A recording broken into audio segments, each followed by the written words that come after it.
The Shillong Heart Clinic welcomes Dr. Amethyst Bauman, consultant interventional cardiologist, formerly of Medanta, the Medicity.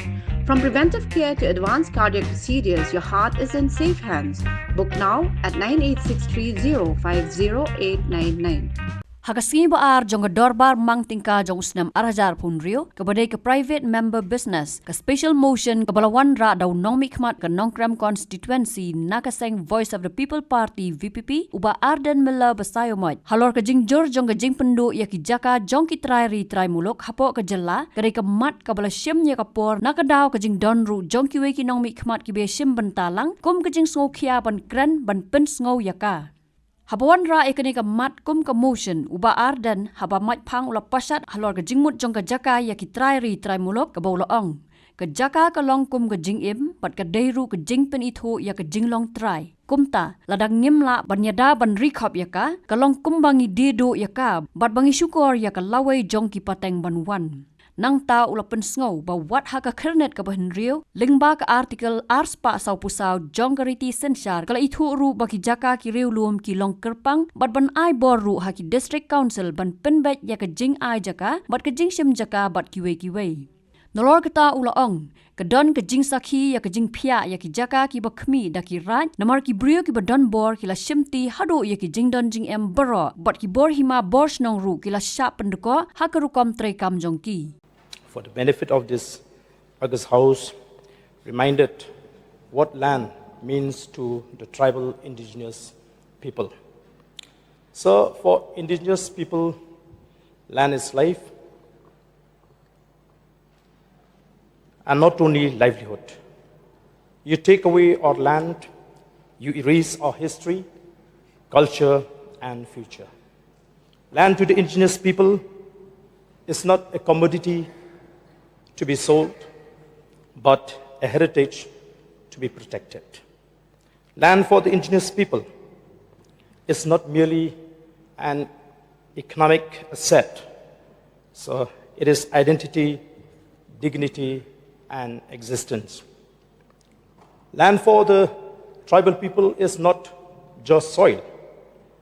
It is sovereignty at the grassroots level. It is a sacred inheritance passing down through generations. So it sustains not only livelihood, but also tradition, custom, social security, and communal harmony. Therefore, sir, if we fail to protect it, we fail our ancestors. We betray the future generation.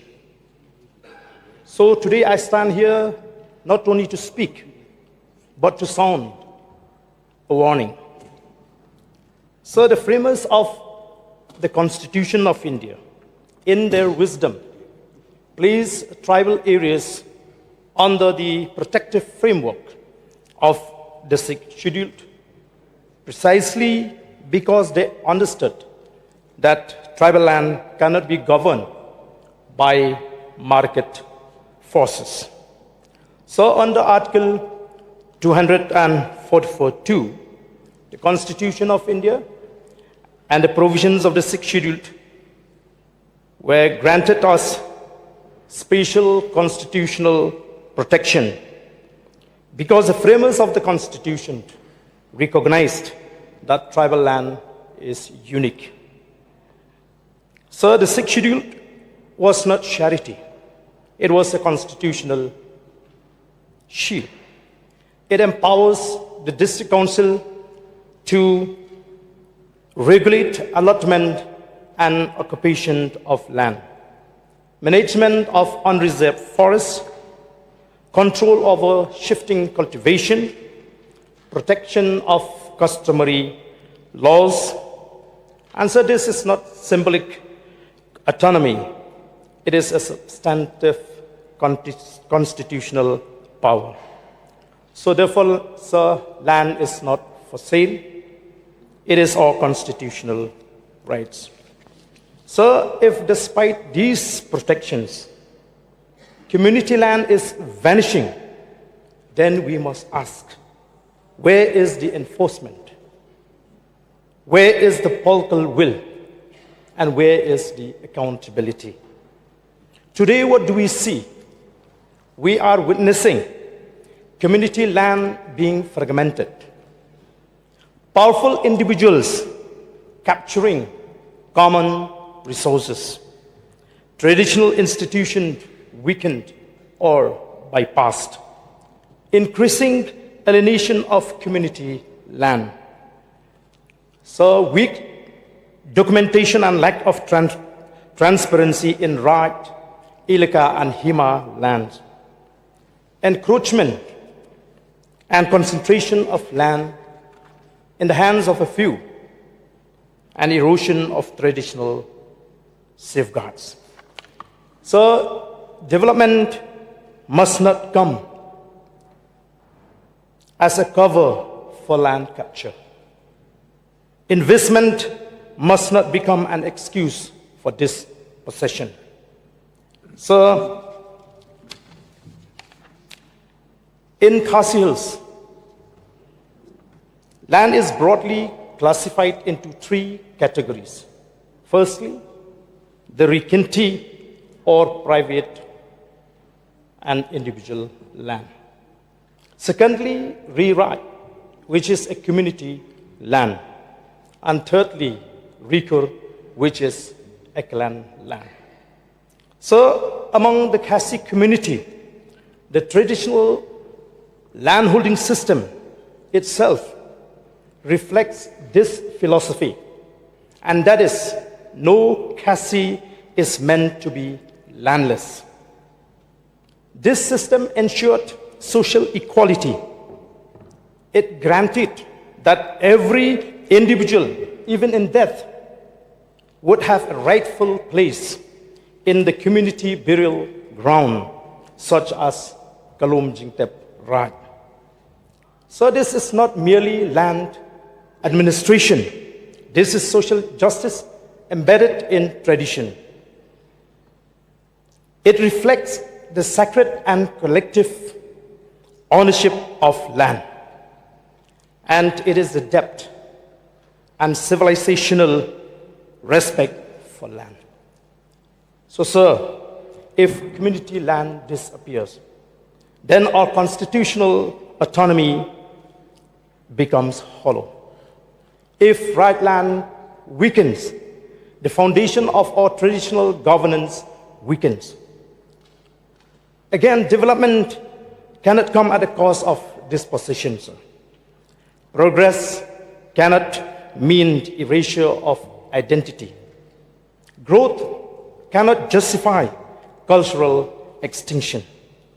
So today, we are witnessing a deeply worrying trend.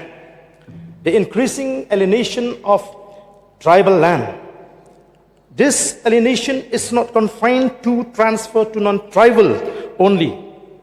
More dangerously, community lands, which is right land, Ilaka land, and Himalayan, are gradually slipping away from the very communities they are meant to belong.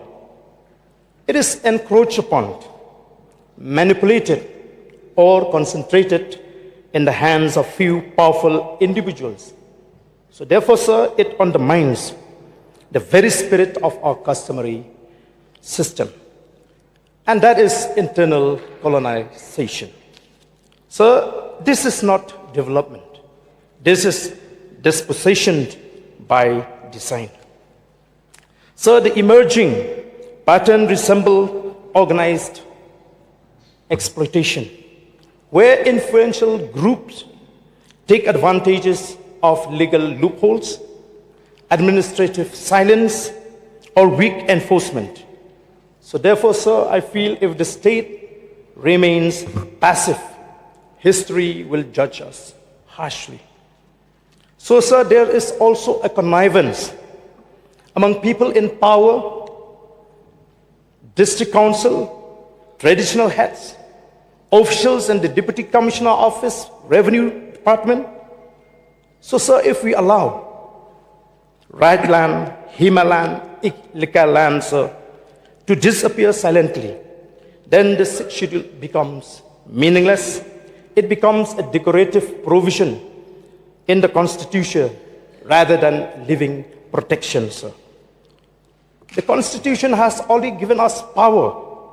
Failure to use that power is not helplessness, sir. It is negligence. So therefore, it results. Number one, sir, weakening of traditional institution. Number two, loss of collective ownership. Number three, rise of inequality within tribal society. Four, conflict between communities and authorities. So a case in point. Land in right tendering, community land in right Marwet, community land in Daistong, community land in Lumbangla, and many more, sir. So therefore, sir, I feel this is a very important issue that the House need not only to discuss, to take a very strong step. So as far as Garo Hills is concerned, it has come to my knowledge that Garo Hills is no exception either. The situation is further exacerbated due to the adaptation of the ALRR 1886 by the GHEDC. This has resulted in the conflict between the customary practices and the Assam Land and Revenue Regulation 1886, which was adopted and enforced by the GHEDC in the plained areas of Garo Hills. So in the case of Garo Hills, sir, land has been classified into two categories. Firstly, the hilly lands, and secondly, the plain lands. The hilly lands are controlled and managed by the customary beliefs and practices of the Garo community, whereas the plain lands are governed by the provision of the Assam Land Revenue Regulation Act of 1886, adopted by the Garo Hills District Council since its inception. So the hilly land is known also as the Aking land or the clan land. The concept of Aking tenure is based on the inalienable and complete rights of the Aking chief or the Nokma with the members of the Trai and Mahari to act as custodian and guardian of the land. So it is found that the traditional land tenure system provides land to all members of the community, and this has, as I've been told, has knit them together, sir. So the sale of community land is not allowed. An individual household would use the land according to their need or as per the jam cycle. So a distinctive feature of the traditional communal land tenure system is the role of the community in controlling and managing land, particularly for shifting cultivation. So the management of Aking land is done by the Nokma. He is the leader of the clan and acts as the manager. The Nokma does not enjoy the right of ownership and cannot inherit property since the Garo society is matrilineal. So the members of the clan can use Aking land without paying any rent. And a Garo from another Aking land does not enjoy the same right. It is an Aking specific right of land use. So, and there are some changes in the land tenure system of Garo Hills. The Aking land, which were traditionally used for jam cultivation, but after the Indian independence, the GHEDC introduced the Garo Hills District Awil Fees Act 1960 for regulating and assessing the collection of Aking land fees. Timber extraction and all other forests produced are regulated by this act. Accordingly, the arrangement was made that the Nokma collect 25% and the rest, 75%, is accredited to the council. So, sir, the changes in control, management, and use of the Aking land have accentuated and contributed to conflict among members of the traditional institutions of Garo tribe. The new situation in and around Tura has also created confusion about the right and duties of the elders of the owner lineage, and also about the power and function of the Nokma.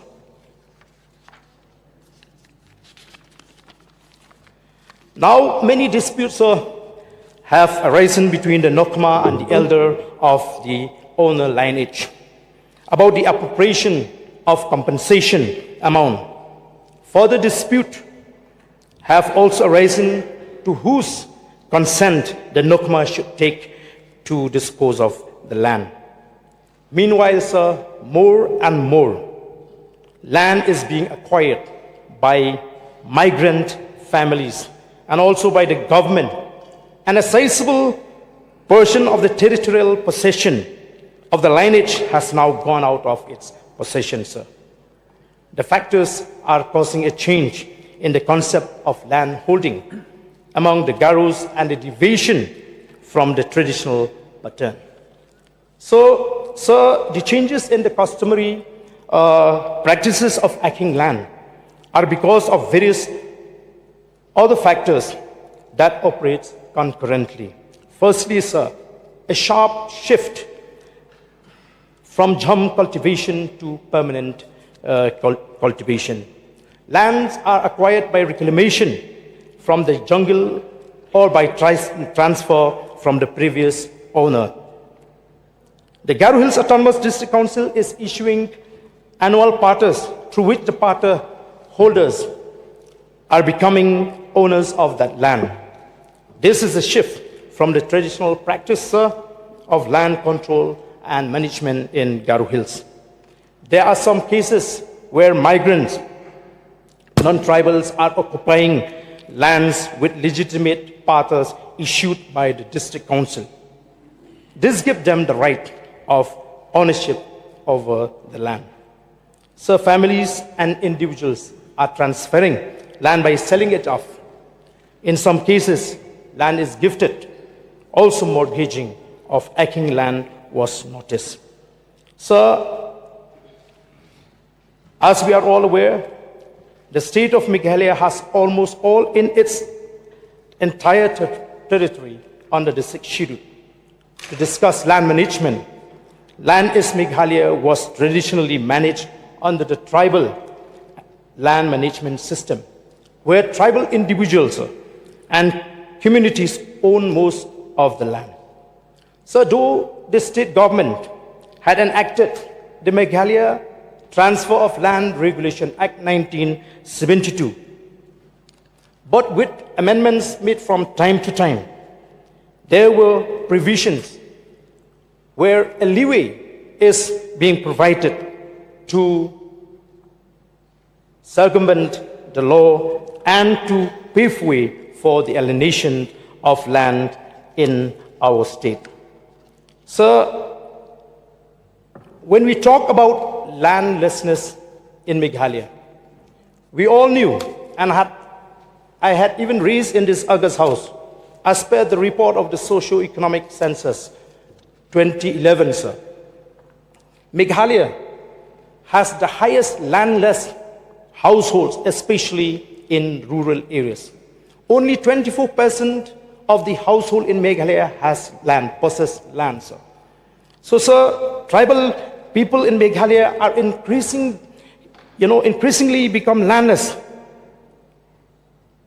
and poor as their traditional farming practices are abandoned in favor of commercial plantation.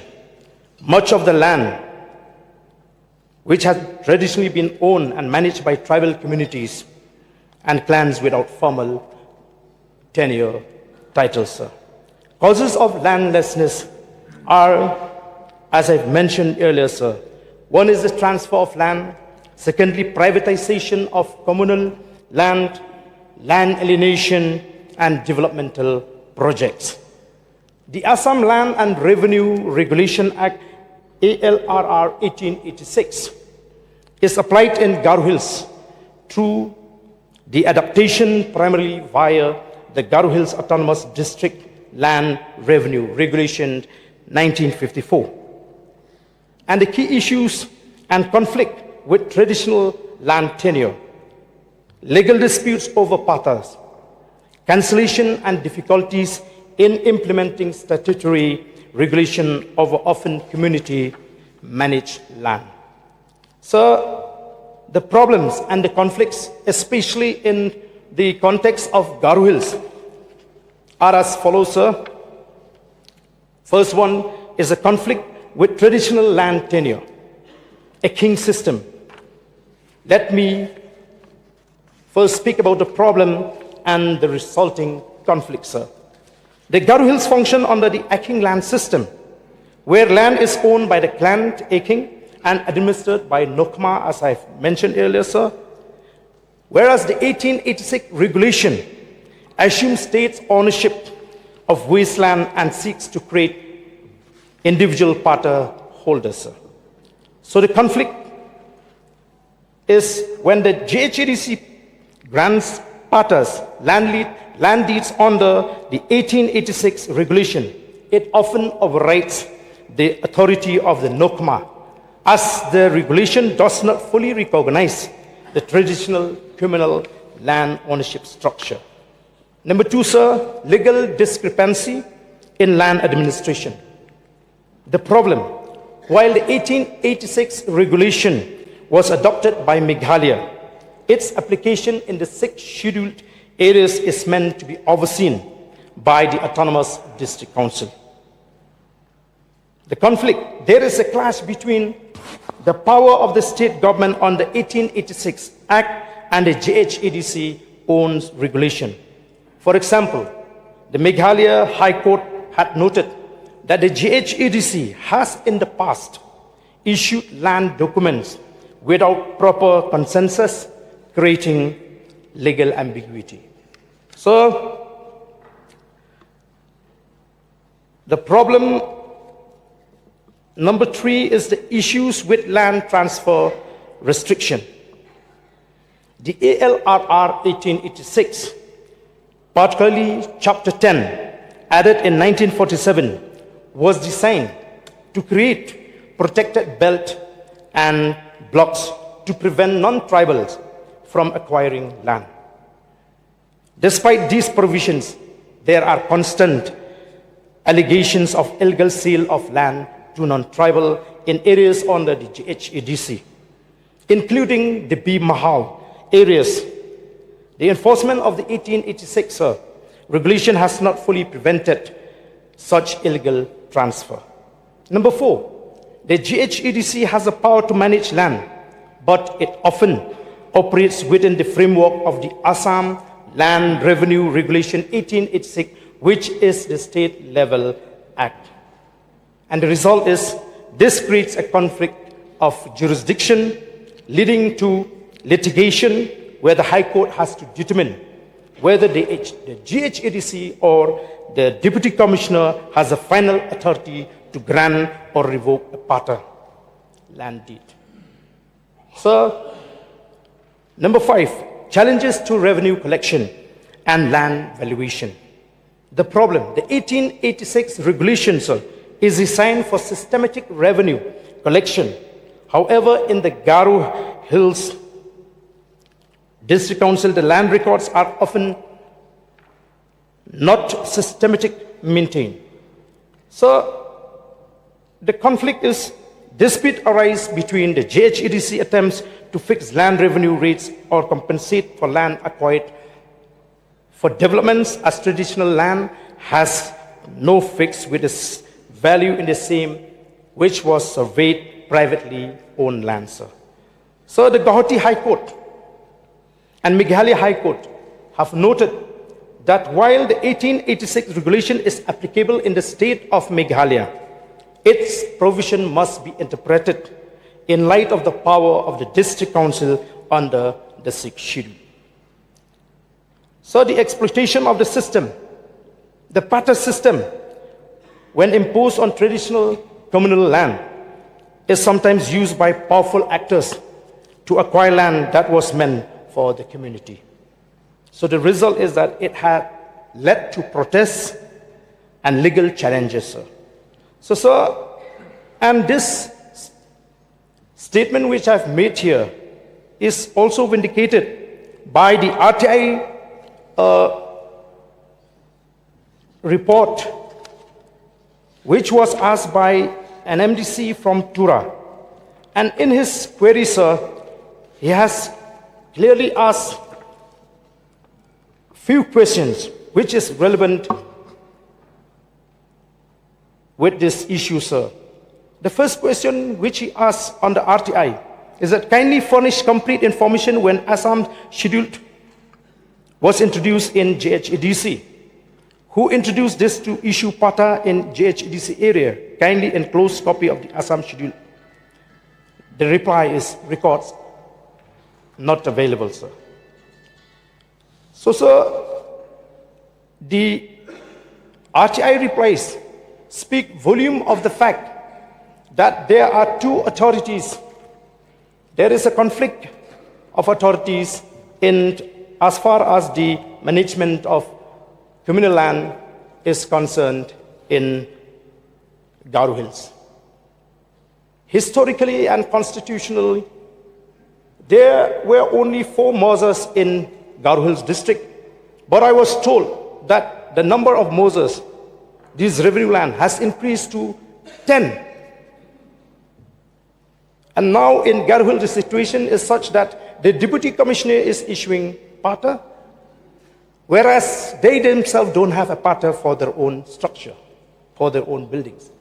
So, sir, I feel that time has come for our state to come out with a very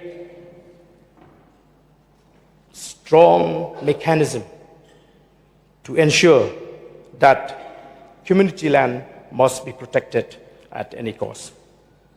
Coming to Giant Hills. Giant Hills, though they adopted this Assam Land Revenue Regulation 1886, but it has not been directly adopted as the primary land law in Giant Hills. But its principles were adopted through the United Khasi Giant Hills District Land Revenue Regulation 1953. The 1953 regulation adopted the 1886 regulation to suit the local context, meaning it is not a direct blanket application, but rather an adapted version controlled by the Giant Hills Autonomous District Council. In summary, sir, the 1886 regulation serves as the foundational framework, but its application in Giant Hills is managed through the local 1953 regulation frame by the District Council, not like in the case of Garo Hills Autonomous District Council. So, we also know that indigenous people, the Panar of Giant Hills too, have deep connection with land and the nature around them.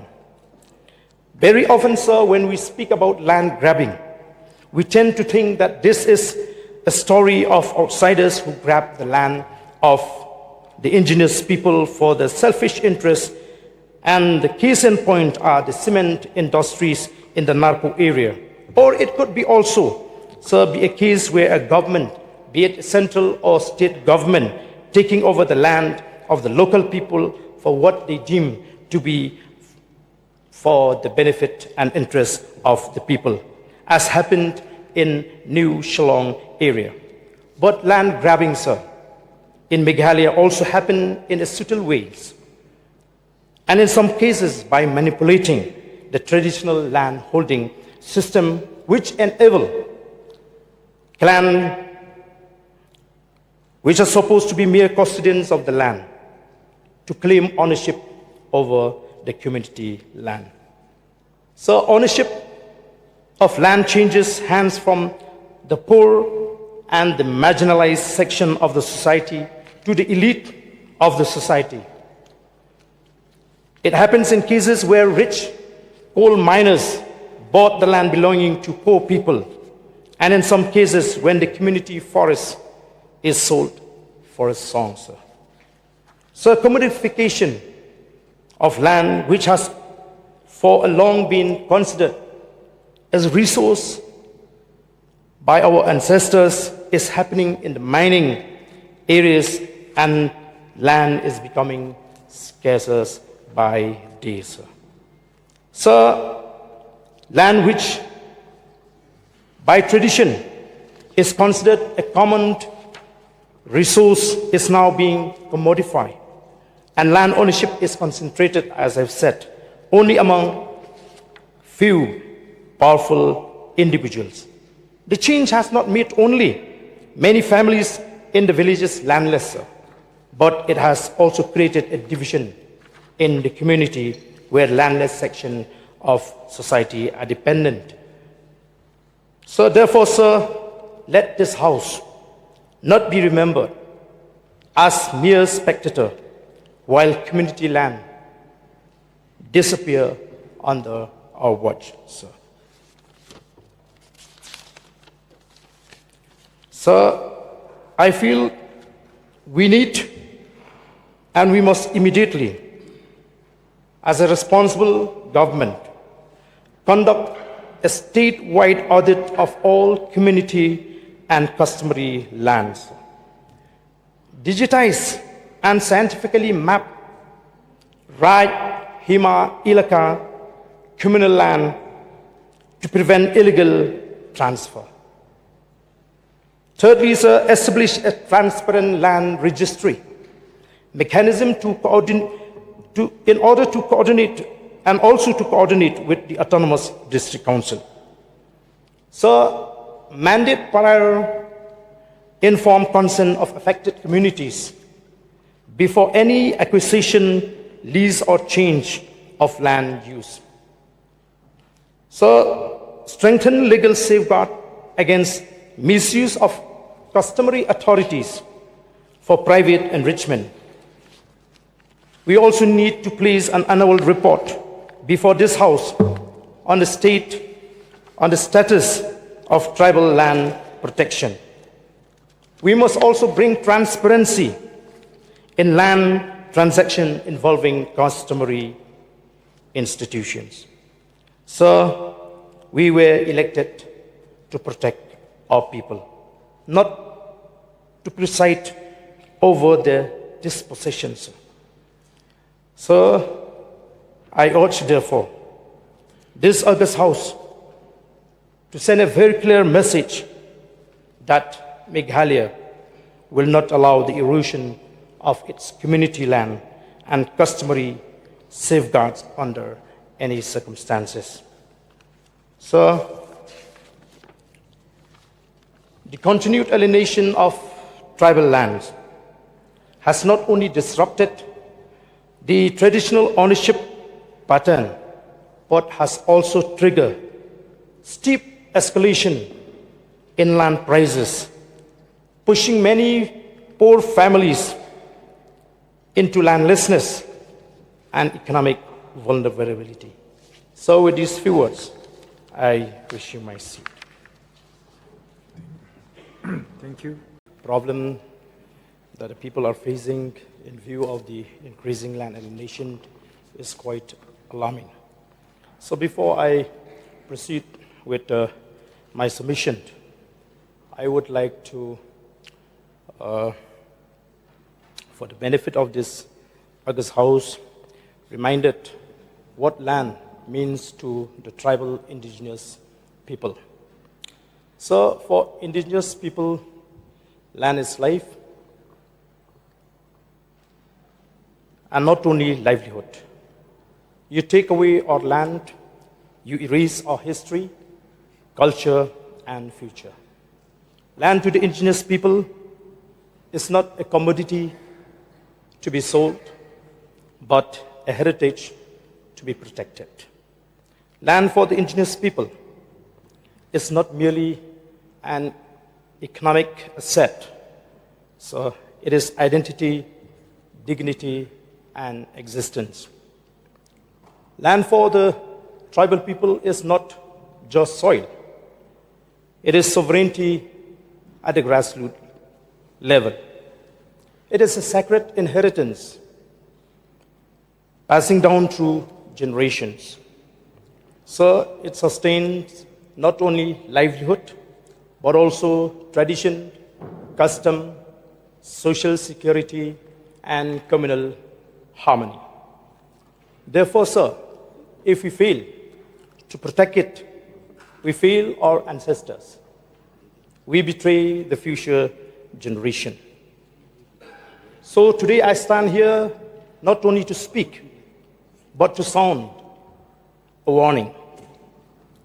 So the framers of the Constitution of India, in their wisdom, placed tribal areas under the protective framework of the sixth schedule, precisely because they understood that tribal land cannot be governed by market forces. So under Article 244(2), the Constitution of India and the provisions of the sixth schedule were granted us special constitutional protection because the framers of the Constitution recognized that tribal land is unique. So the sixth schedule was not charity. It was a constitutional shield. It empowers the district council to regulate allotment and occupation of land, management of unreserved forests, control over shifting cultivation, protection of customary laws. And so this is not symbolic autonomy. It is a substantive constitutional power. So therefore, sir, land is not for sale. It is our constitutional rights. So if despite these protections, community land is vanishing, then we must ask, where is the enforcement? Where is the political will? And where is the accountability? Today, what do we see? We are witnessing community land being fragmented. Powerful individuals capturing common resources. Traditional institutions weakened or bypassed. Increasing alienation of community land. So weak documentation and lack of transparency in Rat, Ilika, and Hima lands. Encroachment and concentration of land in the hands of a few, and erosion of traditional safeguards. So development must not come as a cover for land capture. Investment must not become an excuse for dispossession. So, in Khasi Hills, land is broadly classified into three categories. Firstly, the Rikinti or private and individual land. Secondly, Rirai, which is a community land. And thirdly, Rikur, which is a clan land. So, among the Khasi community, the traditional landholding system itself reflects this philosophy, and that is, no Khasi is meant to be landless. This system ensured social equality. It granted that every individual, even in death, would have a rightful place in the community burial ground, such as Kalom Jingtep right. So this is not merely land administration. This is social justice embedded in tradition. It reflects the sacred and collective ownership of land. And it is the depth and civilizational respect for land. So, sir, if community land disappears, then our constitutional autonomy becomes hollow. If right land weakens, the foundation of our traditional governance weakens. Again, development cannot come at the cost of dispossession, sir. Progress cannot mean erasure of identity. Growth cannot justify cultural extinction. So today, we are witnessing a deeply worrying trend. The increasing alienation of tribal land. This alienation is not confined to transfer to non-tribal only. More dangerously, community lands, which is right land, Ilaka land, and Himalayan, are gradually slipping away from the very communities they are meant to belong. It is encroached upon, manipulated, or concentrated in the hands of few powerful individuals. So therefore, sir, it undermines the very spirit of our customary system. And that is internal colonization. So this is not development. This is dispossession by design. So the emerging pattern resembles organized exploitation, where influential groups take advantages of legal loopholes, administrative silence, or weak enforcement. So therefore, sir, I feel if the state remains passive, history will judge us harshly. So, sir, there is also a connivance among people in power, district council, traditional heads, officials in the Deputy Commissioner Office, Revenue Department. So, sir, if we allow right land, Himalayan, Ilaka land, sir, to disappear silently, then the sixth schedule becomes meaningless. It becomes a decorative provision in the Constitution rather than living protection, sir. The Constitution has already given us power. Failure to use that power is not helplessness, sir. It is negligence. So therefore, it results, number one, sir, weakening of traditional institution. Number two, loss of collective ownership. Number three, rise of inequality within tribal society. Four, conflict between communities and authorities. So a case in point. Land in Right Tendring, community land in Right Marwet, community land in Daistong, community land in Lumbangla, and many more, sir. So therefore, sir, I feel this is a very important issue that the House need not only to discuss, to take a very strong step. So as far as Garo Hills is concerned, it has come to my knowledge that Garo Hills is no exception either.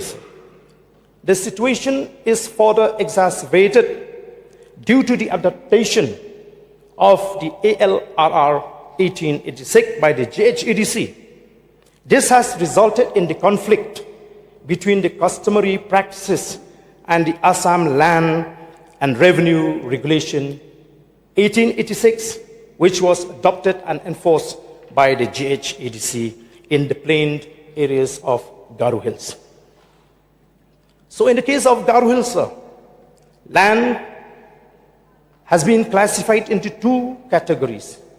Firstly, the hilly lands, and secondly, the plain lands.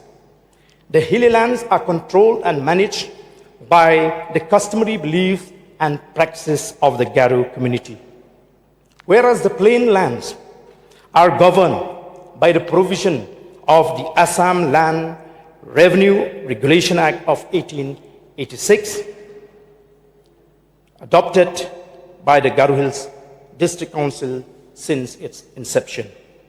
So the hilly land is known also as the Aking land or the clan land. The concept of Aking tenure is based on the inalienable and complete rights of the Aking chief or the Nokma with the members of the Trai and Mahari to act as custodian and guardian of the land. So it is found that the traditional land tenure system provides land to all members of the community, and this has, as I've been told, has knit them together, sir. So the sale of community land is not allowed. An individual household would use the land according to their need or as per the jam cycle. So a distinctive feature of the traditional communal land tenure system is the role of the community in controlling and managing land, particularly for shifting cultivation. So the management of Aking land is done by the Nokma. He is the leader of the clan and acts as the manager. The Nokma does not enjoy the right of ownership and cannot inherit property since the Garo society is matrilineal. So the members of the clan can use Aking land without paying any rent. And a Garo from another Aking land does not enjoy the same right. It is an Aking specific right of land use. So, and there are some changes in the land tenure system of Garo Hills.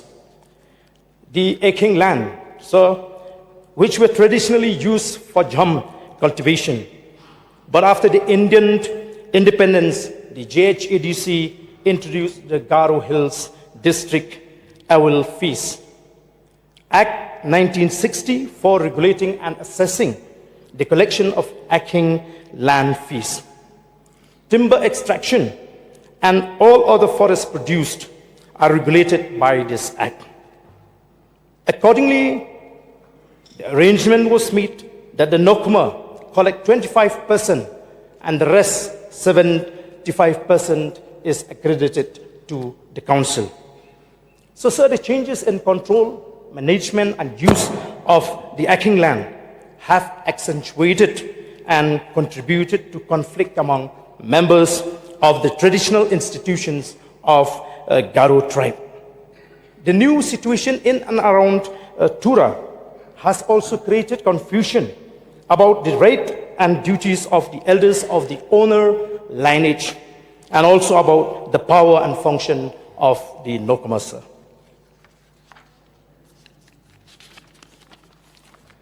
Now, many disputes have arisen between the Nokma and the elder of the owner lineage about the appropriation of compensation amount. Further dispute have also arisen to whose consent the Nokma should take to dispose of the land.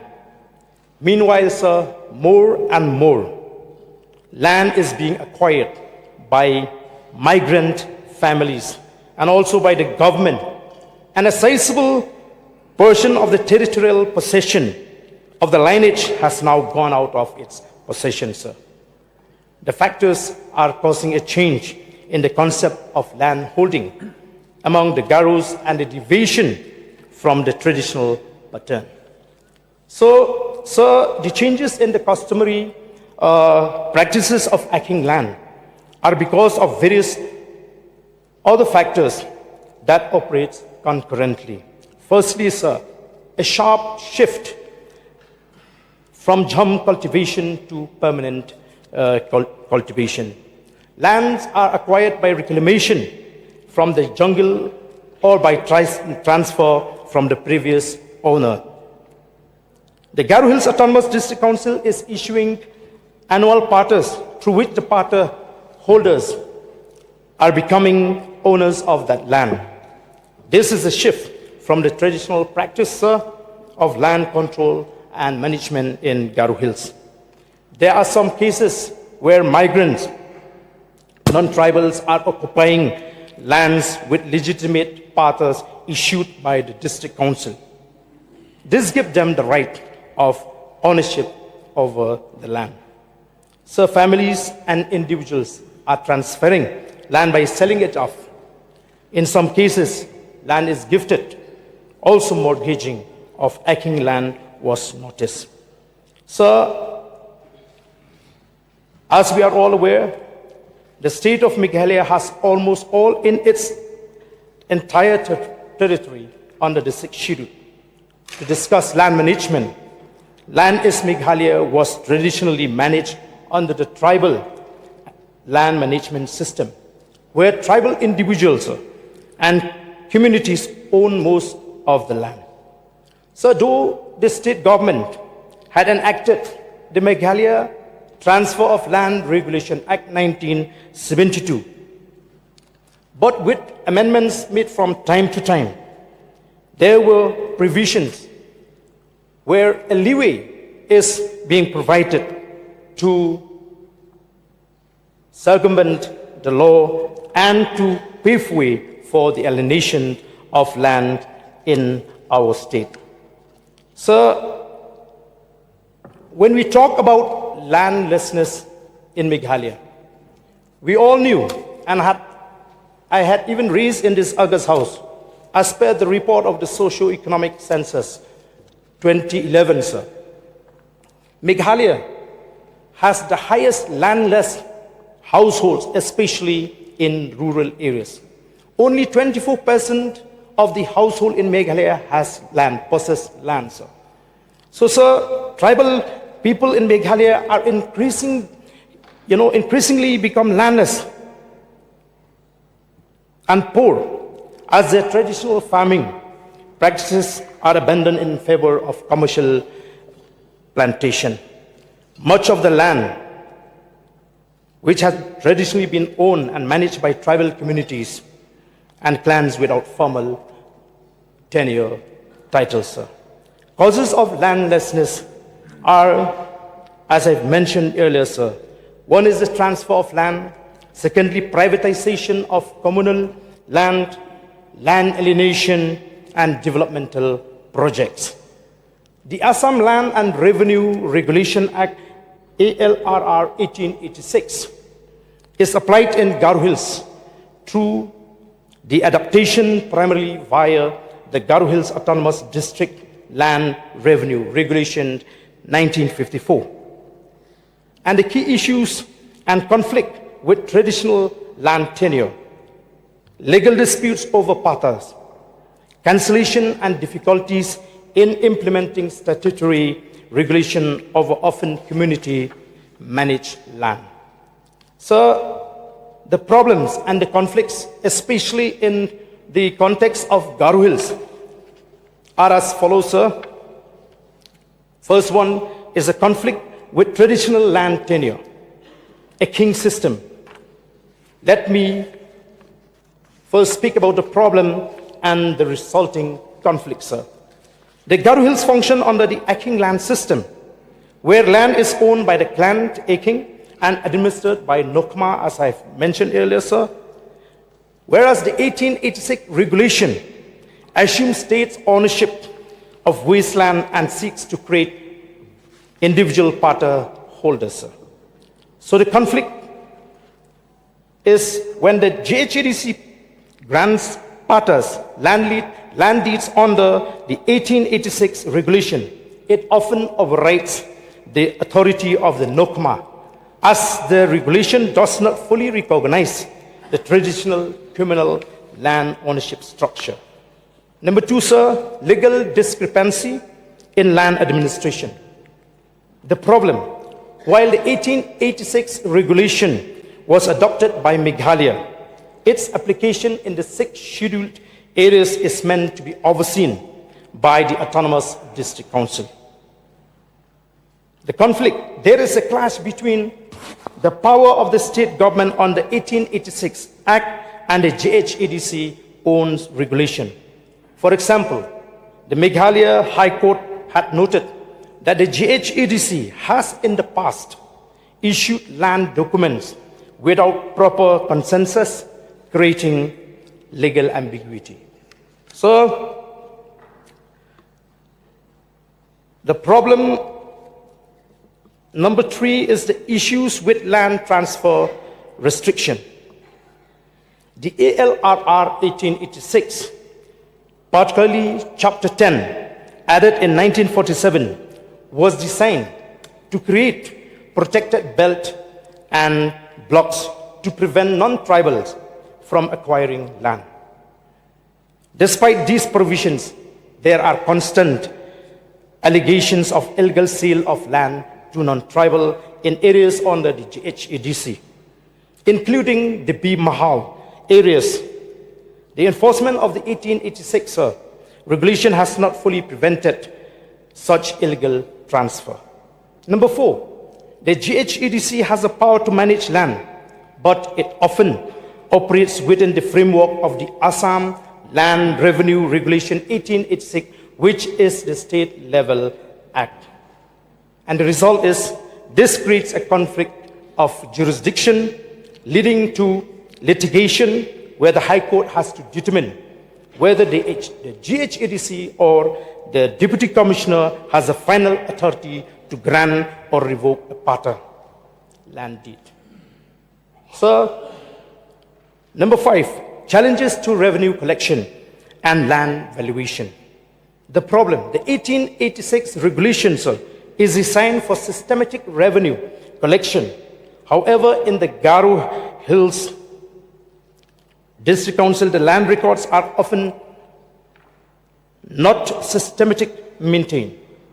So, the conflict is dispute arise between the JHADC attempts to fix land revenue rates or compensate for land acquired for developments as traditional land has no fix with its value in the same which was surveyed privately owned land, sir.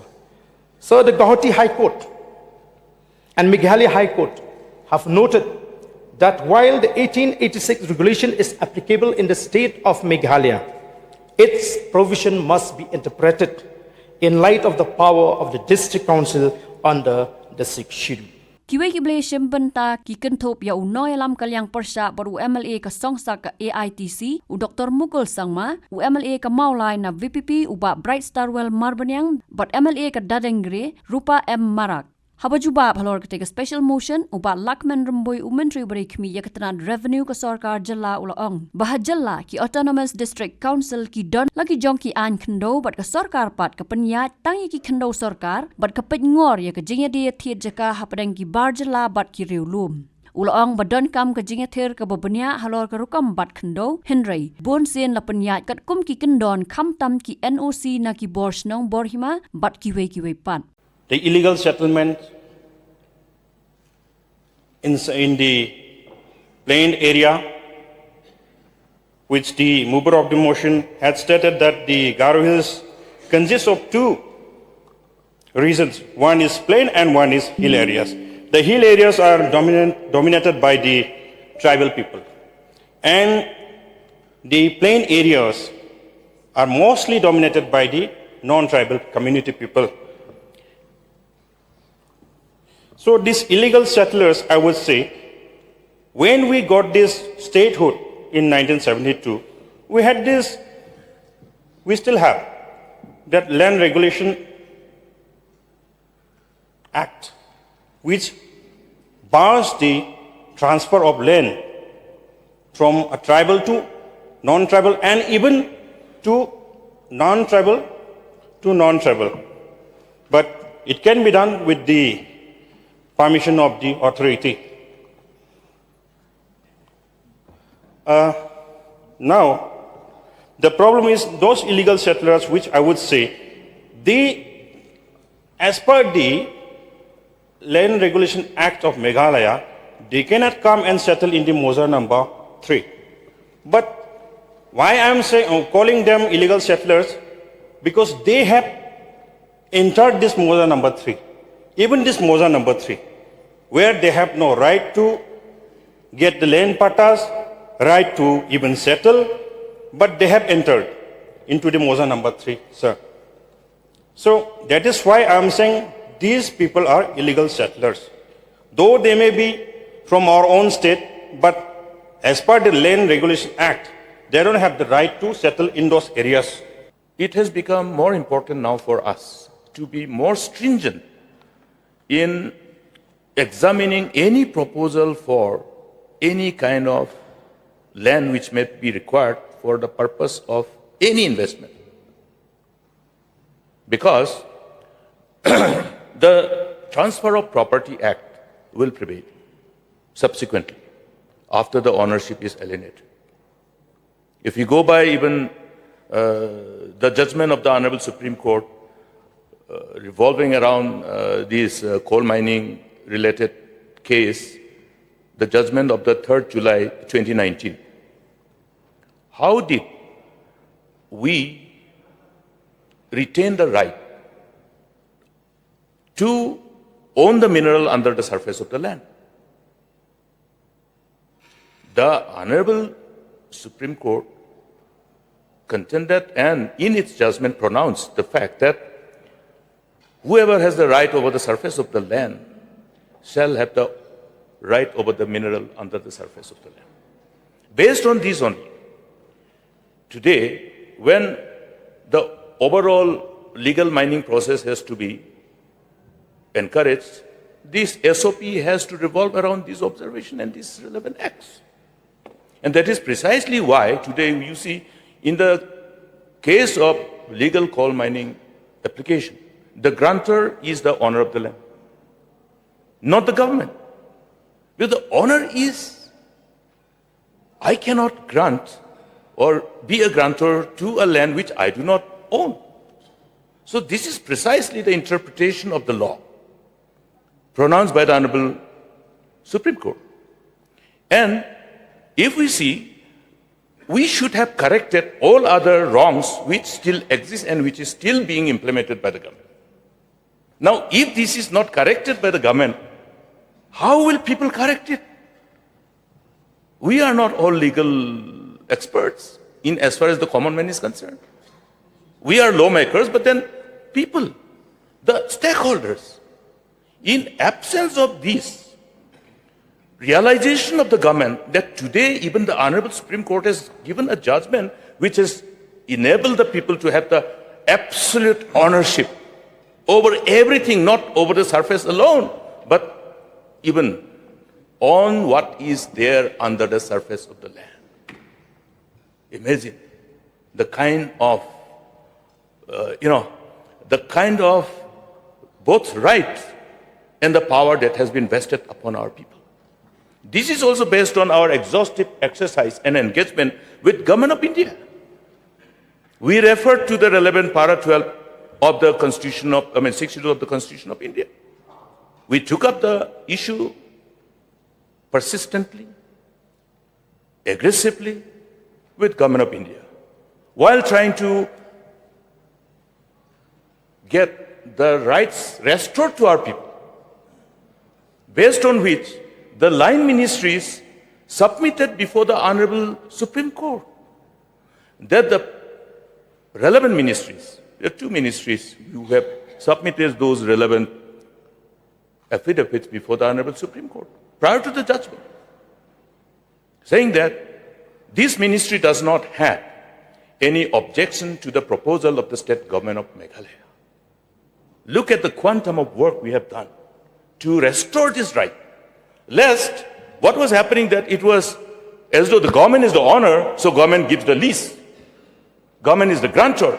This is wrong. Now, after the 2019 judgment of the Honorable Supreme Court, all these ownership, which has been restored by virtue of that judgment, must be implemented in right earnest. Otherwise, all that is being done by the government today is illegal. Yes, it is illegal.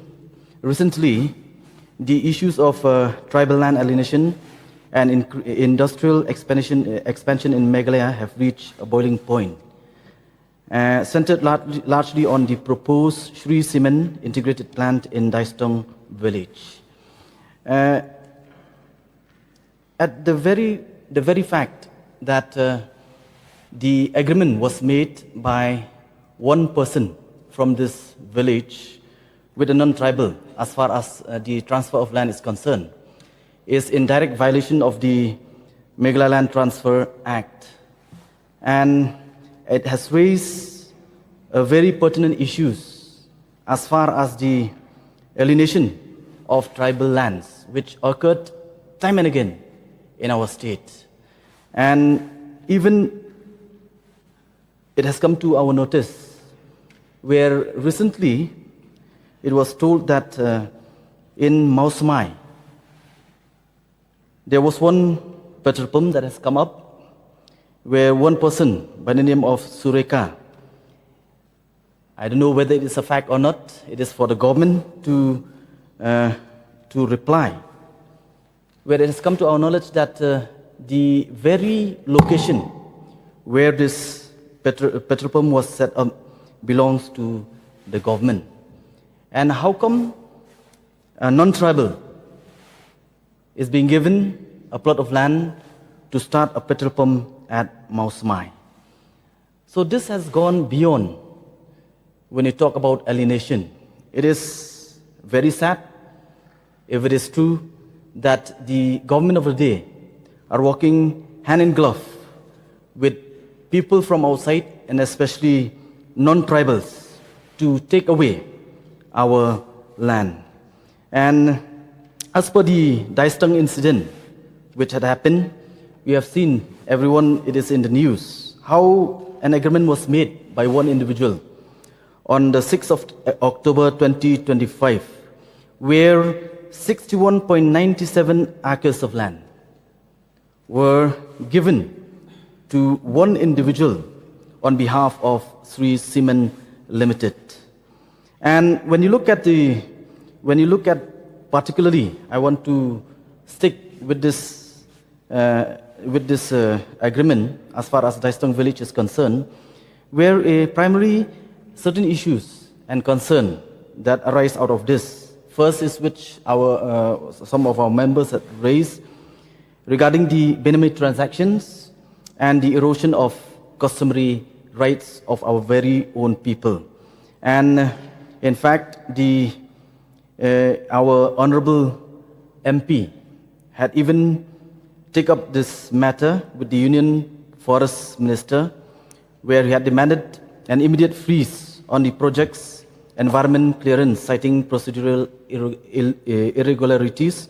Where when you look at the periphery where this cement plant at Daistong is about to be operational, it raised a very serious concern, where it might have an environmental impact, where this very area, it is within the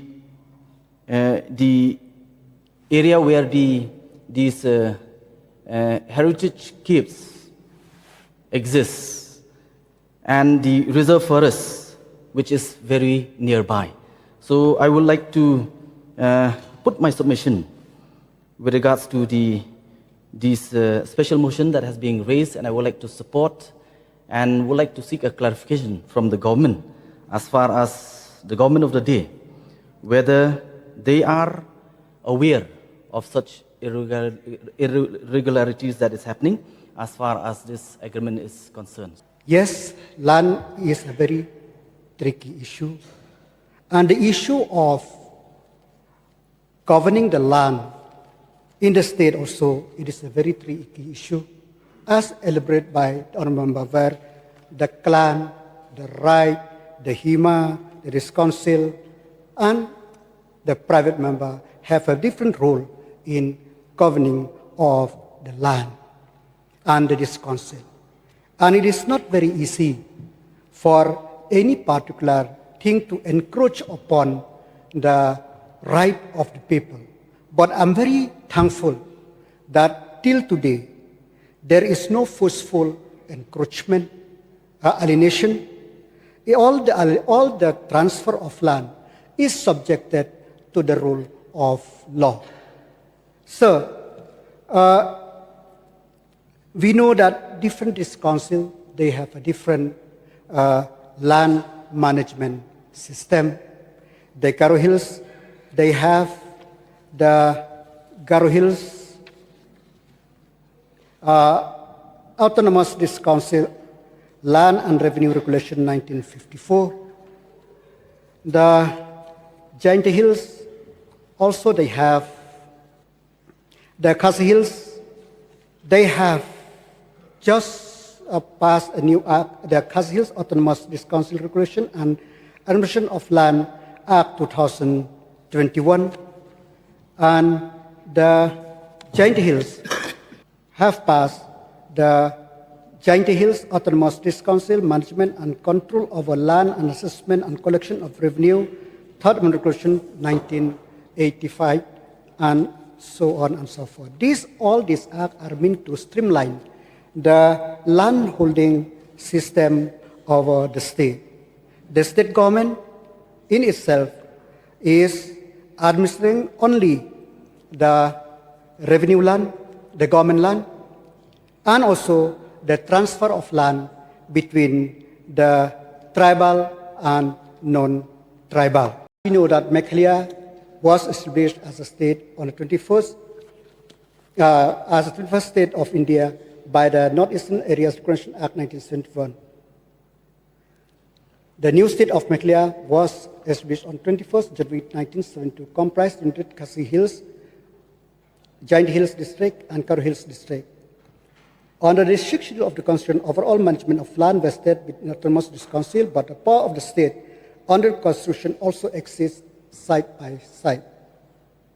However, statutory responsibilities still remain with the government in the Revenue and Disaster Management Department, as also Superintendence of Administration of Government Land. So the Assam Land and Revenue Regulation 1886 was adopted in 1972. The ALRR was adopted by Meghalaya as applicable to all the government land in the state. Certain provisions of the Act are applicable more or less throughout the state, subject to some exception or modification with respect to restriction of land in Autonomous District Council. So, government in various departments has a large area of land spread all over the state. These lands are occupied by various government departments and are administered by the concerned department under the general supervision and control of GAD and Revenue. So, the government in various departments have a large area of land spread all over the state. These lands are occupied by various procedure how to keep to different departments. So, the Meghalaya Land Survey and Record Preparation Act 1980 provides for the cadastral survey of land in the state and preparation of land record. The Act was amended in 1991 to involve the Council in implementation of provision of the Act, as the scheme of cadastral survey has been decided to be implemented by this Council with the financial and technical assistance from the state government.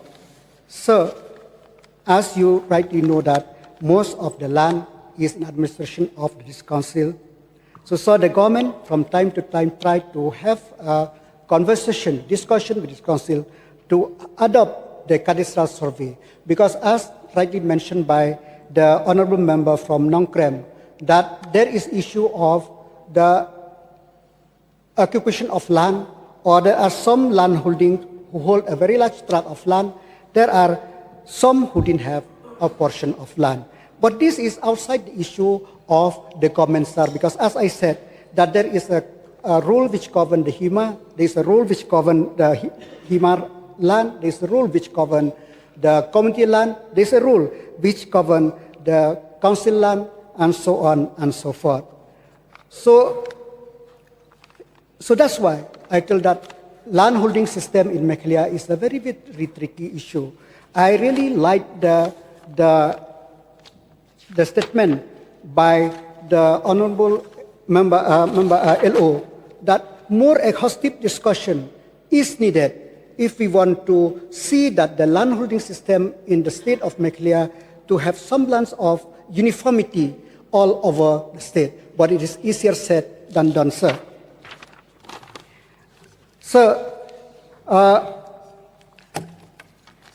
most of the land, when it is registered with the due process of law, as I said before, sir. No land is being acquired without the NOC from the headman or the NOC from the Doloy or the Nokma, as the case may be. It is, the PATA is issued by GHDC. When we talk with GHDC, it's only on the basis of NOC issued by the Nokma concerned. So the process of law for registration of land is followed by this council as per their rules. So in the matter related to the raised by the honorable for acquisition of land for highway, honorable from Songsak. So the land acquisition under the is followed under the NHAI Act 1956. The Commissioner of Division notified as arbitrators after approval of the government of India. The people go to the arbitrator if not satisfied with the award of the land acquisition of the competent authority. But as I said before, sir, whatever we do, it is up according to provision of the law. The honorable from Maulai has raised the question of the public hearing in Daistong.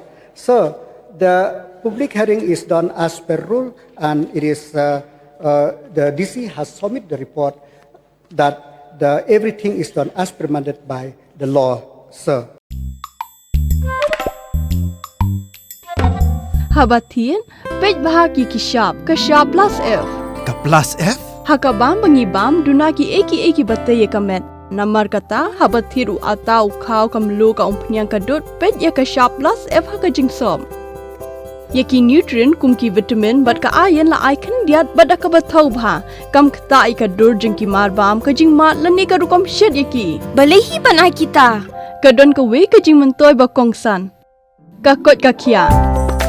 Ka nutrition ba khambha ka jing im ba khambha pendon kam daki marba madon ka sharp plus F menta kasni. Lawan Ra Shafi Lingba ko office jong Commissionerate of Food Safety Meghalaya.